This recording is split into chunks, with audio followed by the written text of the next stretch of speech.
how shortly after Bird died, if you can recall, did Phil Woods get into your mother's life? For those who don't know, Phil, legendary alto saxophonist as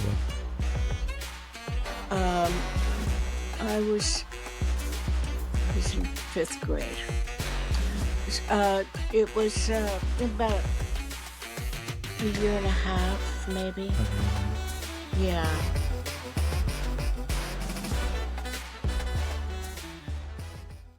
I do want to get back to something before we got on that topic, is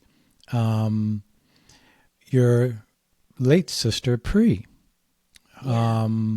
I remember we were talking, I don't know, one of our conversations, and you were talking about how you still think of her, and how I believe you had a dream about her or something like that. She died really young.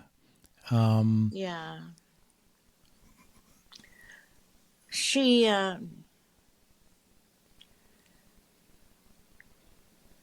was slow to develop.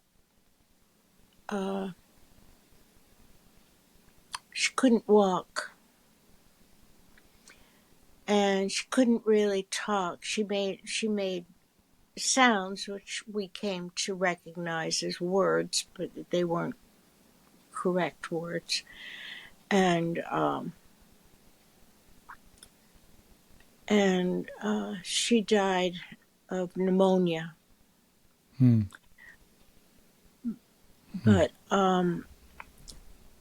she had it didn't have a name yet, but what we realize now was cystic fibrosis. Right. And it affected Bird in a terrible way. And he died a year later. Yeah. She died in March, and he died the following March. Right. And he really was never the same after her death. He took it very hard. Yeah. And he hastened his own death.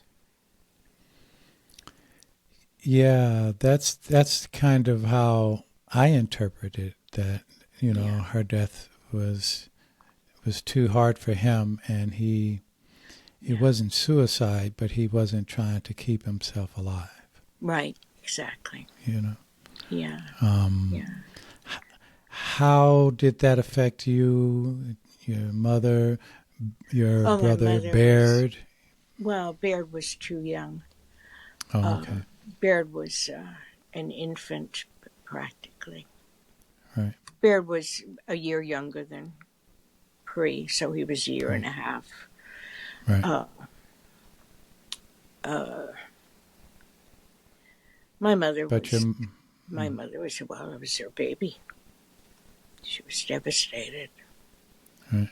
And then Bird, a year later, in March, and then that August, we lost everything in the flood. Right. So. And that was your birthday month, Bird's birthday month? I spent my birthday in the flood. Wow. Sleeping in the high school library. That was a tough year. Yeah, it was a tough year. I was 8. Well, I turned 9. I turned 9 during the flood.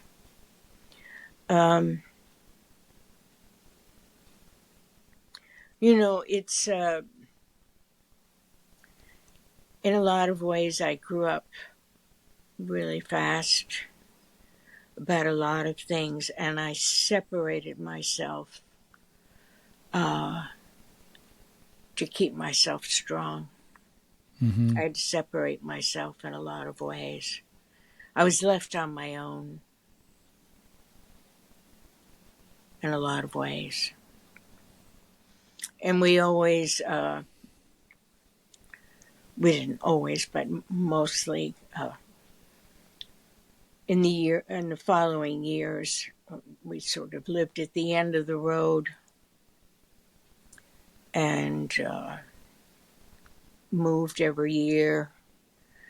So I always had a different school because my mother never considered what moving me from one school to the next would mean to Right. me, you know. Right. Right. And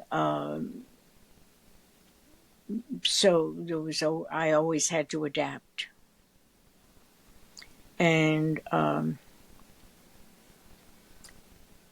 but the thing on reflection, I learned to listen to the woods. I could hear the snakes rustling. Mm. I learned to identify the wildflowers.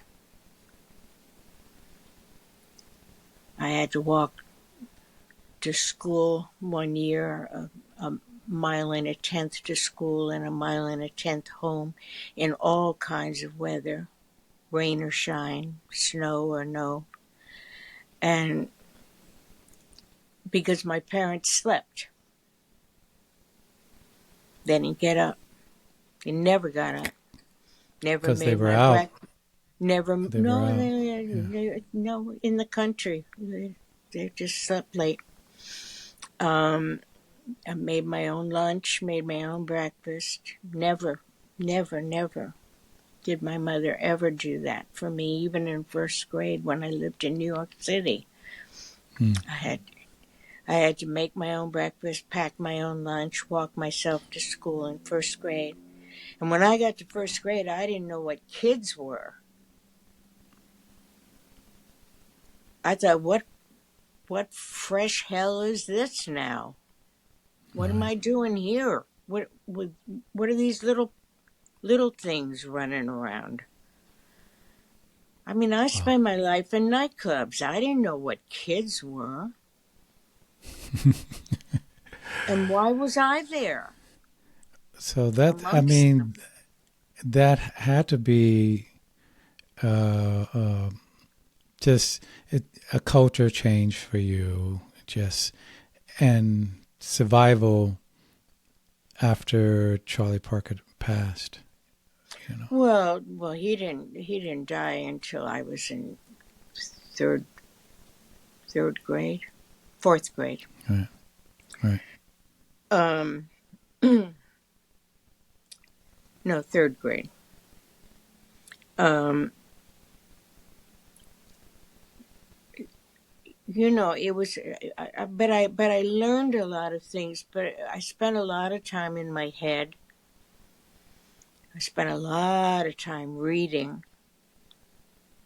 Always had a book. Mm-hmm. Never went to the toilet without a book. What were you reading? Grown up stuff. Right. Hemingway, Right. Thomas Wolfe, Right. Gertrude Stein. So when how shortly after Bird died, if you can recall, did Phil Woods get into your mother's life? For those who don't know, Phil is a legendary alto saxophonist as well. I was in fifth grade. It was about a year and a half, maybe. About a year now. Yeah, yeah, and that was such a relief because my mother was happy again, Hmm. and so were we, Mm-hmm. my brother and I. And he was really good to us. Mm-hmm. Mm-hmm. Yeah, yeah. He spent time with us. Right. And that was the sort of the beginning and formative years of his career. He he wasn't as popular at that time when he was dating at the very beginning of their relationship as it was, by the time they Well, he divorced. was at the Newport Jazz Festival, but yeah, yeah, he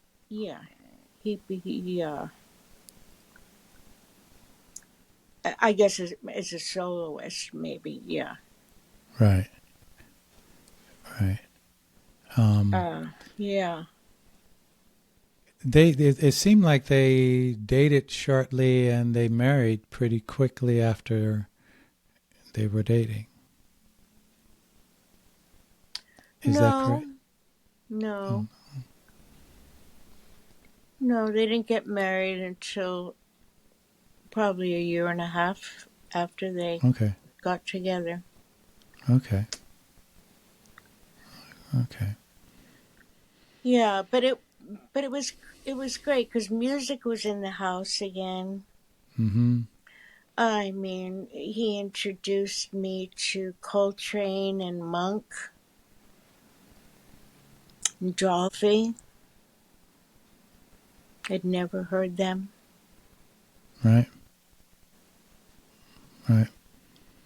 And I would spend some time. I often spent time with my grandma, visiting my grandma in New York City, and I would meet Phil at record dates to drive home. So I'd go to record dates and things like that.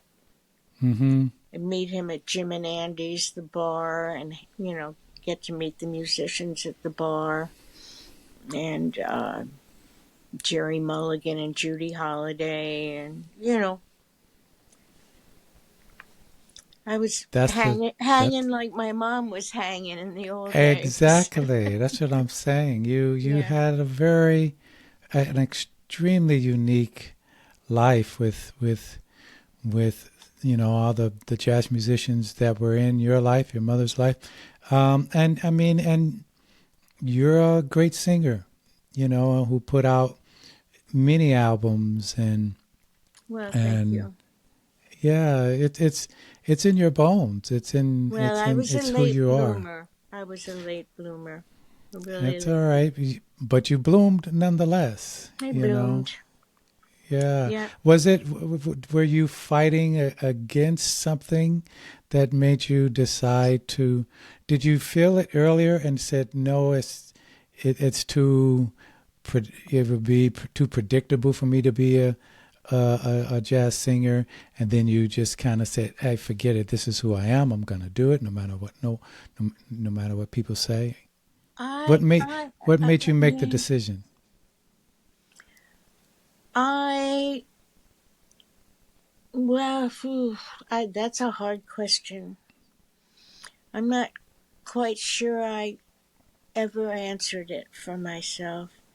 Hmm. Um, After I had my son, oh, well, first I homesteaded in Maine and I lived without electricity or running water. Well, I had Oh, a hand pump in the kitchen. Okay. This is when I was married. I was married. Well, I was with my husband for 17 years. I think it was 17. Maybe it was 13. I don't know. I have to go back and recalculate. But right. but we homesteaded. We had chickens and pigs and sheep, and we did everything the hard way. We had no easy way of doing anything. We were like masochist homesteader hippie people.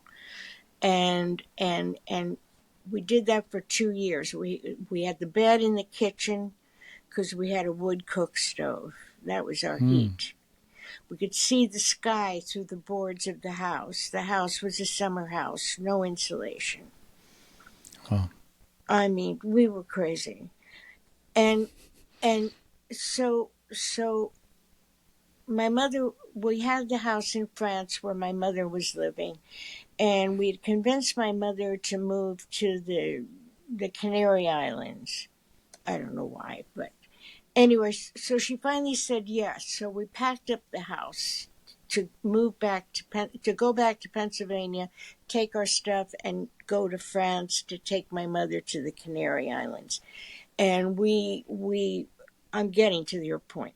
And we left we left town in a January thaw with a pickup truck and a car that my husband had bought me for my birthday, Montez. I named the car, and it was a 1950 Pontiac Silver Streak, which had chugged up the roads in Maine and chugged and chugged and chugged.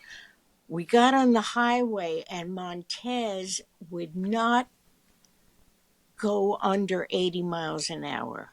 Montez loved the highway, and Montez shot out of Maine, and my husband in the pickup truck was like, whoa.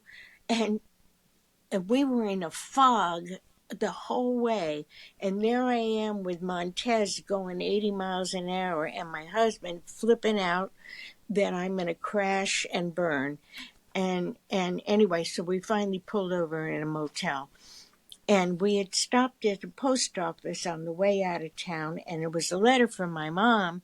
And my mom said, I've changed my mind about the Canary Islands. All right. So it turned out we went back to Pennsylvania. I had thought I was maybe pregnant. I was pregnant, and I had my wonderful son Alexander. So after Maine and after having Alexander, I said, I can do anything. And that's when I started singing. And how I began was I went to the library in Pennsylvania, and I checked out all their music songbooks, and I learned how to put everything down a fourth because that's where my voice was.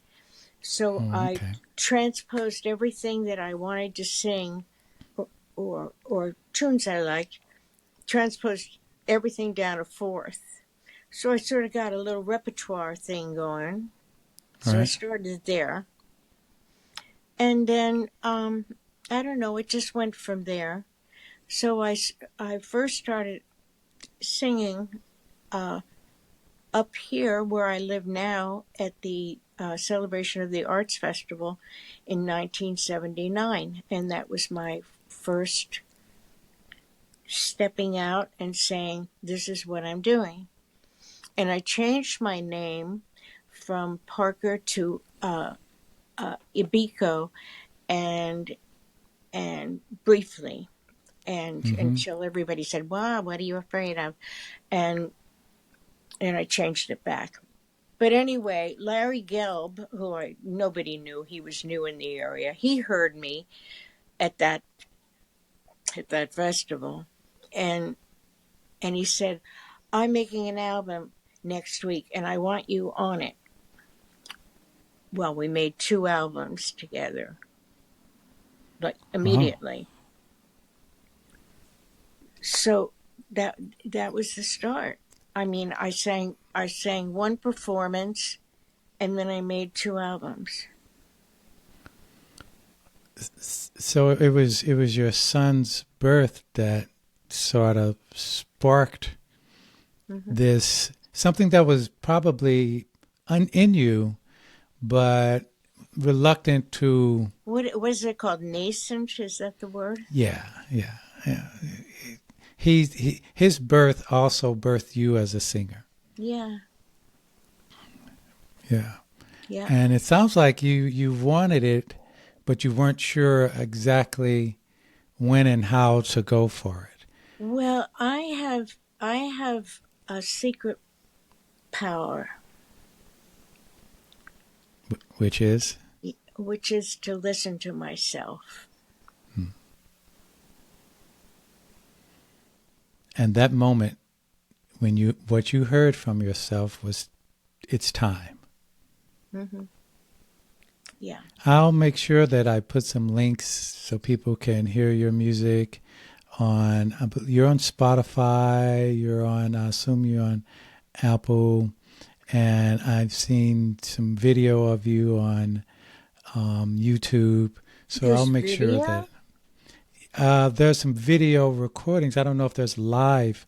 Oh, of yeah, you I don't think performing there's live. any live, but you never know. I mean, I don't That's know. true. That's Sometimes I true. You get never know. surprised. But That's very true. people have to realize that a lot of that stuff is from the 80s Mm-hmm. Mm-hmm. and the Yeah. maybe some early 90s maybe. Uh, Right. but I just a year and a half ago, maybe 2 years ago, I recorded three things with Jesse Green, Right. I Irby remember you Green's telling me son, that. that Yeah. that are on that are out, and That they're on those are recent. Spotify. Yeah, Yeah, those are on that's on Spotify. Spotify. I remember you directed me to those. I'll make sure I link those as well. Yeah, Now, and now you those had are recent. Yeah, those are the now most recent. there are so many unique people in your history that were. I read in the book that Dave Lambert was Oh, a family Dave. friend Yeah. from Lambert, Hendricks, and Ross, which is Yes. historic singing group. Google them if you don't know it. Lambert, Hendricks, and Ross. And it sounds like he was a family friend. Oh, he was. Yeah, he would come either for Thanksgiving or Christmas. He would come every year. I love Wow. Dave. I have a picture of him um, with a Santa Claus hat and ho ho ho. It says, and I've got it up on my wall here, and on the family wall, on the music wall, and Right. I loved him. He built a boat for my brother Baird in his kitchen in in his little New York apartment. He built a rowboat for my brother, and we took it out, and it was cute. Well, there you Um, go. and it didn't leak. But I sang I could sing the whole album of Sing a Song of Basie. I mean, I knew the whole album. Wow. I'd sing all the parts. I like try to fit them all in in one line, which was hard. But yeah, But you had all this in, it was from your background, it was preparing you to be, uh, you know, as a singer or an entertainer of some sort. It's from your grandmother all the way up to you. Your background was there. So when you made the leap, it wasn't it wasn't that difficult in the sense that you had all this. I mean, Chan played piano. A lot of people, I didn't know she played piano until I read the book. She's quite the poet from just the way the book is put together. She wrote lyrics for songs and stuff yeah, like that. yeah. So Her lyrics are great. Her yeah, lyrics are great. but this is you too. This is your mom. You know, it's kind This of a is you too. downer, but I read this last night and I wrote it down. You know, I'm rereading her book, and it's. I'm so glad I'm rereading it because I haven't read it in decades, and she's really a good writer, I was surprised myself, really a I have good to admit. writer. She really was.